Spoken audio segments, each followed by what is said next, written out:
The ground shakes. Waters rise. War scorches earth. The sky turns black. Disasters unravel lives in an instant. In those moments, when the world fractures, hope begins behind the scenes.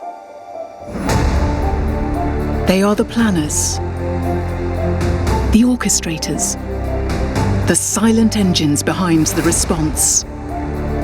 They connect the dots in chaos, turning panic into purpose. We have teams that are on the ground that work night and day to deliver medicines to reach more and more people.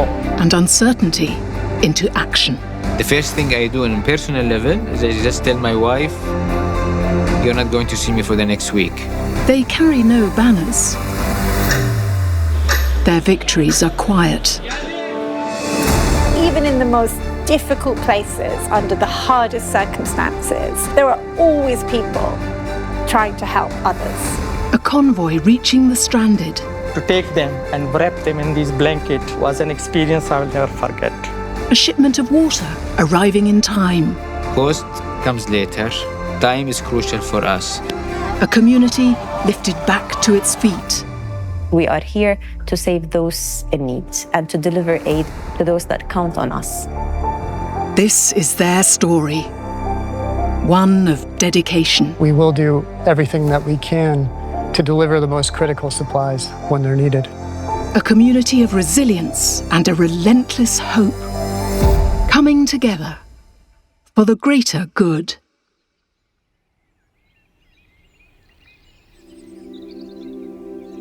On the southern edge of Dubai, there lies another city, one made up of tens of thousands of square meters of warehouses and offices.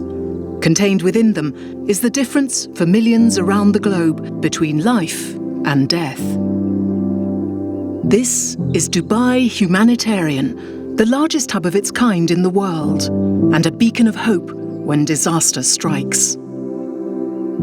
Founded in 2003 by Sheikh Mohammed bin Rashid Al Maktoum, its goal was to bring together UN organizations, charities, and NGOs, as well as commercial companies, to work alongside each other and help those most in need. Mohammed Yaqub is one of them. From the UNHCR, the UN's agency for looking after refugees. Originally from Pakistan, he witnessed tragedy firsthand in his homeland and made it his life's work to help others. In 80s, Afghan refugees started pouring into Pakistan. And that motivated me actually to get involved in the humanitarian side, how I can help. I started working with an NGO. In 1989, then I joined UNHCR. Since then, I've been to almost 60, 70 countries around the world with the refugees operations. In 1994, starting my international career first time as a logistics officer, I moved to the first emergency, and that was the genocide in Rwanda. To see 1 million refugees passing from Rwanda coming to Tanzania was something I will never forget, actually. Dead bodies, the killings coming in Kagera River and all those operations we used to see with our eyes. The death toll is rising at an extraordinary rate. The bodies are lying not only along the road, but now on it. The few aid workers on the ground are doing what they can, but often are left simply counting the dead. For me, that was some of the very, very important memories which changed my life. To help more and to motivate my colleagues and staff to help more, as much as they can contribute to people who are in need. At the beginning of the Rwanda massacre, on a daily basis, we saw human beings slaughtered and the whole genocide unfolding in front of my eyes. Originally from Switzerland, Dr. Enrique Steiger has over 25 years' experience as a surgeon. He now sits on the board at Dubai Humanitarian, balancing a life of carrying out plastic surgery in Zurich with helping those in need when tragedy strikes. It was a life-changing mission. And from that time on, I think I lost my innocence. So I said, I don't want these kind of things repeating on my watch as long as I'm responsible for it. And I didn't join these organizations because I accepted things I cannot change. I joined this organization because I want to help change things I cannot accept. This pioneering project was originally called the International Humanitarian City, or IHC for short. At its heart, the extraordinary people from around 70 different countries, all working together under one roof. People like Sajida Shawa. Originally from Jordan, she spent over a decade doing humanitarian work across the Middle East, including Syria, Iraq, and Libya. In Saloum cross line on the Egyptian-Libyan border during the Libyan crisis, I was part of a field team working on fulfilling the humanitarian needs in the camp. People with truly extraordinary stories. People who felt a calling to help others. In one of the attempts, I managed to see a little girl who was 3 years old, and I remember her name, Aisha. From the moment I saw her and the way she started waving her hand to me, and I saw the fear in her mama's face that she immediately protected her from saying hello to a stranger. But then I just smiled at them, and the mother felt that I am a person that she can trust. I just realized that this could have been my life. This little girl could have been my daughter. This woman could have been me. It's mere coincidence that I am on this side coming to assess their needs and being in a position that can deliver food to this family, that can deliver milk to this little girl, that can provide education. It was a reality check because you often take things for granted. You often take the blessings of your life, the house you're living in, the shelter, the family, your health for granted. I knew in that moment that this is the calling of my life, making sure that the human dignity is there, the hope is preserved, and that safety is there. Toward the end of my mission, the little girl has drawn me a few pictures, and the mother put it into a small book. And I have this book with me traveling everywhere, as this is a reminder why I do this kind of job, why this is my calling. And this was one of the most precious gifts that I have ever had, because it came with love, it came with appreciation, it came with acknowledgement that I was there for them and that I did not let them down. Most people are motivated by a kind of need to help others in some way, small or big. So I think that's why I started, but over time, I feel that you have very many different kinds of motivation. Claire Dalton's work for the Red Cross took her from London to all corners of the globe, running humanitarian operations on the front lines in conflicts and managing relationships between governments. Sometimes the more you see, the harder it is. And indeed, maybe it's difficult to keep doing this work. But I think it's really just simple. It's a way to help other people in some small way. The nature of our work means obviously we're working in countries affected by war and conflict. It is quite difficult, I'd say, because you're moving very frequently. I have 2 children. They were both born in 2 different countries. And of course, they have to adapt, as I do, to all the places that we move to. It's been difficult to reconcile yourself as a parent, as a mother or a father with children. Doing this job isn't always easy. But the more you see, the more you want to do and the more you realize it's necessary. People should get help, assistance and aid if they need it. And we should look at the best way to restore human dignity in suffering. Over the past 20 years, this remarkable place has helped over 130 million people across 116 countries, caught up in humanitarian crises brought about by natural disasters, famine, drought, climate change, and war.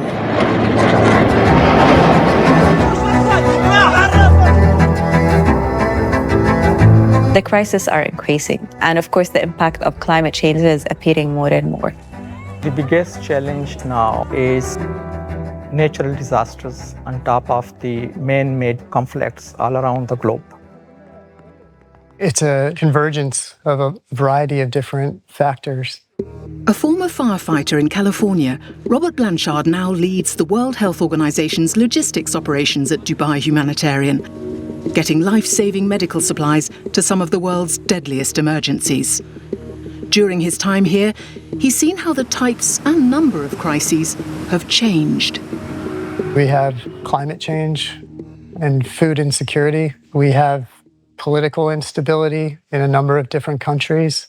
We see natural disasters occurring, the impact of which are greater, especially in those countries that have underlying health systems that maybe have been weakened over the years.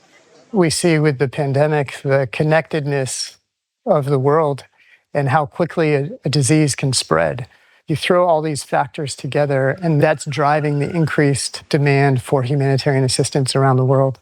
Today, there is an estimated 390 million person scattered around 69 countries who is in need of humanitarian assistance. Those are huge numbers. We're not going to be able to fill that entire gap with just one operation, but we will do everything that we can to deliver the most critical supplies when they're needed.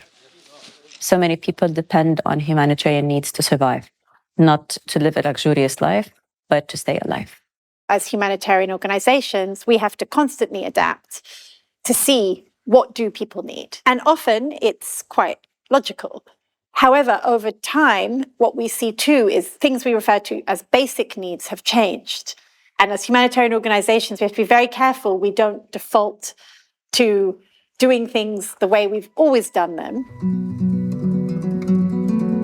What Dubai Humanitarian has done is it's allowed aid organisations to work together and respond to crises quicker, to adapt and to do things differently. 150,000 square metres of warehouses and offices, all gifted by the ruler of Dubai, contain medicines and vaccines, shelters, health kits, water. Vital, life-saving supplies ready to be sent to disaster areas at a moment's notice. An extraordinary feat of complex logistics and coordination. Logistics is crucial. If you do have the items ready and you have a disaster happening somewhere in this world, without the logistics and a proper logistics infrastructure and mechanism, you will not be able to do what you meant to do. It's the job of Jihad Abdelmoula to help run that extraordinary operation.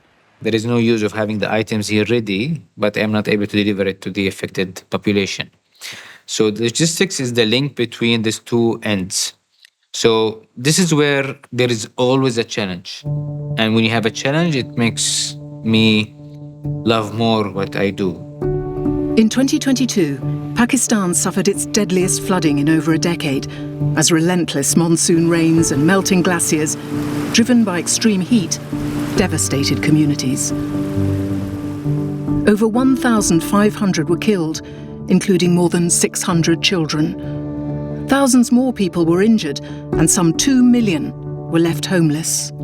During the response to Pakistan, I think for almost 1 week, I didn't go home because we did like more than 36 flights as a response to the floods. I was jumping from one airport to another airport, catching flights just to make sure that they fly on time, the right items is there, the process is done in the right manner, there is no delays. And this is what really adds value to my life. This is where I see that I am enjoying what I'm doing. This is the meat. This is what I love. The flooding crisis in Pakistan showcased Dubai Humanitarian's ability to coordinate a complex, large-scale relief response, and quickly. When disasters like that happen, we mobilize the emergency team, we activate our procedure immediately. To do this, Dubai Humanitarian works in close partnership with Dubai Customs, DP World, and Emirates Airline. Emirates came in to ensure that, we provide the needed capacity at any given time to facilitate the speedy movement of a lot of humanitarian goods into different parts of the world. The advantage I think that we have with a country like Pakistan is that we have a number of flights operating into almost 5 to 6 cities across Pakistan. Karachi itself would probably have 5 flights daily. The decision was immediately to sort of activate an air bridge between Dubai and Pakistan. We immediately provide free capacity, get everything there, medical equipment, portable hospitals, tents, blankets, you name it. Get the relief to the airport, we'll move it. and we'll worry about all the other stuff later on.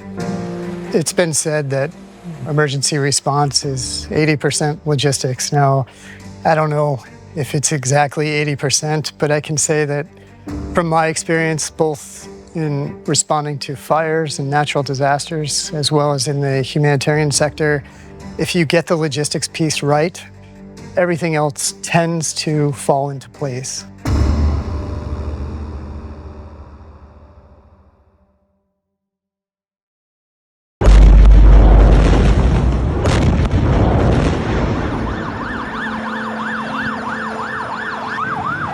It was early evening here in Dubai. I recall being on my way home from the warehouse, and immediately the phone was ringing with messages through WhatsApp. I pulled over, read a couple of the messages, and I immediately turned around. In August 2020, Beirut was devastated by a massive explosion caused by an unsafe stockpile of ammonium nitrate. It ranks as one of the largest non-nuclear blasts in history, claiming 218 lives and forcing hundreds of thousands of others to leave their homes. In the immediate aftermath, people needed critical medical supplies, and fast. It was a crisis which was to put Dubai Humanitarian's ability to respond at speed to the test. Came back to the warehouse. I had a feeling that we were going to be working through the night. Over the course of a few hours, we put together a number of emergency operations calls, and we determined what supplies were going to be needed. And it was very heavily focused on trauma and emergency surgery supplies. We began to prepare that cargo, and sometime around, I would say 3 a.m, we received the confirmation that the Dubai government was going to donate a full charter flight for the airlift. We worked through the night to prepare that cargo, and approximately 24 hours after the blast, our team in Beirut was delivering that consignment to the local hospitals. The directive was immediately issued to provide almost 100 ton immediately, free of charge. And that we provided across all our 10 flights per week. That was a top priority. We have a very clear direction to ensure that we facilitate whatever needs to happen when it comes to moving goods for relief to any part of the world. And so we've done that. The important thing for a humanitarian is how fast you can reach to a human being to provide help. Dubai itself is a very dynamic place in terms of the infrastructure. Finding an air charter, finding aircrafts, looking for a suitable airport and seaport, all the facilities are in this one place actually, and you can reach all around the globe. Dubai Humanitarian's strategic geographic position between the Middle East, Asia and Africa, and the fact that it's just minutes away from the Jebel Ali seaport and Al Maktoum airport, allows it to get aid to 2/3 of the world population living in hazard-prone areas within 4 to 8 hours. Being able to deliver that magnitude of a response in such a short time really allows us to be delivering at the time when people are in greatest need. Within seconds, we get approvals for any flight. I've been in many countries where you will wait for one custom clearance for weeks, actually. So here, the infrastructure, the willingness of the government to welcome the international organizations and the NGOs to provide them a platform where we can work together is a very attractive factor for the humanitarian response. Like Rohingya refugees in 2017.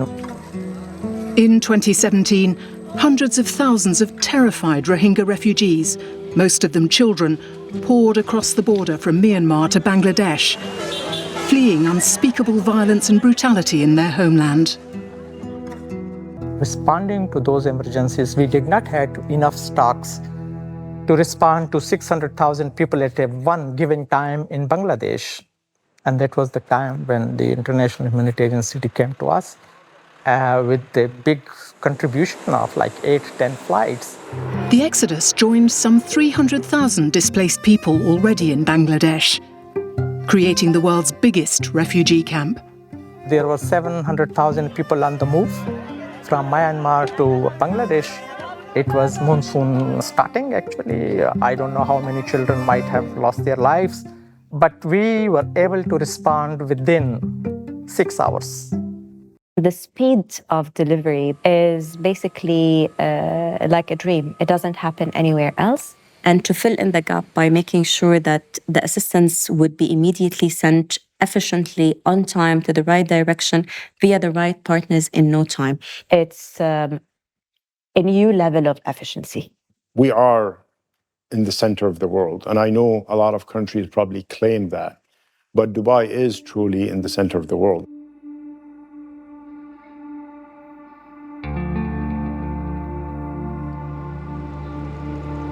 When fighting in Gaza escalated in October 2023, Dubai Humanitarian was immediately heavily involved in trying to get aid into the Strip. We're gearing up to deliver more supplies as quickly as possible and make sure that we can deliver as many health supplies as we possibly can. The difficulties and dangers of trying to get aid into Gaza have made headlines around the world. And yet, Dubai Humanitarian has still managed to facilitate the delivery of significant quantities of food and urgent medical supplies through numerous airlifts. We have to go to this conflict zone, work around those conflict zones, help support the other countries, or work in the countries themselves, which is the best solution. Since October 2023, hundreds of aid workers have been killed in Gaza, paying the ultimate price for trying to help others. Every death has a huge impact on the teams involved, but also provides them with a renewed determination. It's very difficult to switch off. The nature of the emergencies, they come in at all hours and all days of the week.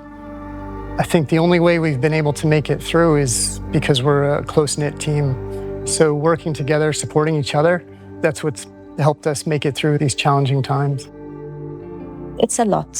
It's challenging and it's difficult, but we all need to make the world a better place to live in and not to leave anyone behind, and to make sure that humanitarian aid is delivered based on humanitarian principles, with no discrimination, with equality and with humanity. After years and years, when we went through these difficult situations, it impacts your life as well. I've been through some of these difficult memories, actually, and I've been through PTSD myself. Most of my colleagues actually impacted with the post-traumatic stress disorder, and I tell my staff and my colleagues that when you see someone in need and when you're there to help them, and the smile on their faces is something you will never forget, despite your own personal difficulties sometimes and life-threatening situations sometimes. Some of these experiences actually motivate you.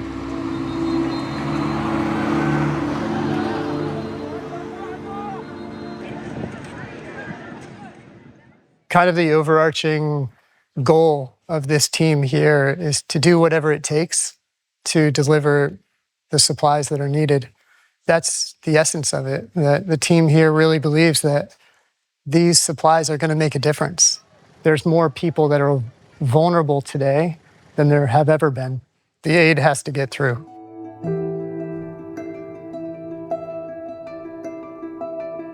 So a lot of the supplies that we provide today are trauma and emergency surgery kits or general supplies. It consists of consumables like gauze and bandages, and these are probably the items that are in greatest demand at the moment. It's what we use when we respond to disasters such as earthquakes, or in many cases, in response to conflict. And we must keep a ready supply of these on hand at all times. It's just extremely difficult to keep the shelves stocked because the demand is more than what we're able to keep pace with. To meet such huge supply and demand issues and avoid duplication of vital aid, coordination is absolutely key. And complex coordination is something Dubai Humanitarian is leading the way with, thanks to its state-of-the-art computer systems. The first thing that we did was to establish the Humanitarian Logistic Data Bank. It's a digital platform.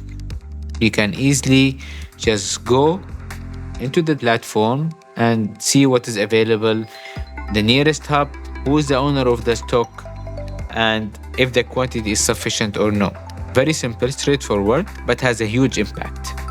The data bank is really unique because it aggregates the information across multiple organizations. It shows us what goods have been delivered to the hub, which items have been dispatched, what the value is, where did they go. And to aggregate that data helps the humanitarian community identify where maybe some of the gaps might be, or how we might be able to better prepare ourselves for some of the threats that are still coming. Just imagine that if any agency would need to dig manually into where are the available stocks around the world, who can deliver it, how long would that take, and how long would the people needing life-saving assistance would actually wait? This is one of the items that in emergencies we try to send in every shipment to the affected population worldwide. And these blankets play an important role of protecting children, protecting families in cold weather, or if it is not cold, to put it on the ground, sleep on it. Before he came to Dubai Humanitarian, Mohammed spent time working on the Kosovan border, helping some of the hundreds of thousands of refugees fleeing the fighting and bombing at the end of the last century. Refugees are walking barefoot in snow. To see children with swollen feet and families carrying their belongings, and to take them and wrap them in these blankets was an experience I will never forget.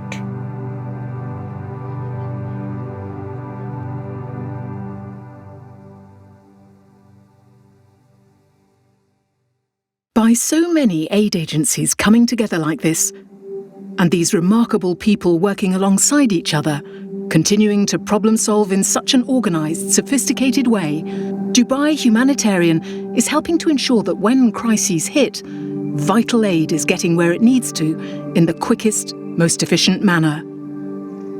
It also forms part of the global safety net, made up of 11 hubs in total, strategically positioned across the world. It's a network which is constantly looking to the future of humanitarian work, synchronizing and coordinating to provide aid, support, and action in the most efficient and sustainable ways possible. It's one small piece in finding those solutions. Gathering these people here, getting these smart minds, getting the people from the region, and together we have to find a solution. A problem that affects everyone can only be solved by everyone. We can't just keep doing things the same way. We need to keep changing what we do to meet the evolving needs of people. I do think in a place like Dubai, it's where we can look at how can we do this differently and better, and how can we ensure that humanitarian action in general is more sustainable. They treat us equally. They don't give preference to one organization's mandate over another. And that creates this sense of community, that we're all in this together. It harnesses the strengths of each individual organization, and then it allows us to be more efficient collectively. It's not only about delivering items, there are issues after that. I mean, those people have to be treated mentally. They have to recover from the emergencies that they have suffered from. Their children, their childhood started with something that we never experienced. The humanitarian field is also about talking to people, enhancing their life, looking after their future even. Being the voice of those that have no voice is not a luxury. It's a responsibility and it's a commitment. And that's how I see my role. It's an obligation, it's an honor, and it's a life calling. I believe the challenges are very huge. But at the same time, I believe that human beings, we can do it all together. So if we come together as the whole world, as a nation, as a country, or all the countries, we can do it in a better way. That's my dream actually to see. I hope so.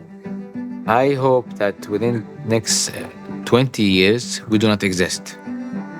I hope that really that one day we shut down our operations We closed down our warehouses, which means that the world is in peace. People are enjoying their life, and there is no need for humanitarian support anymore.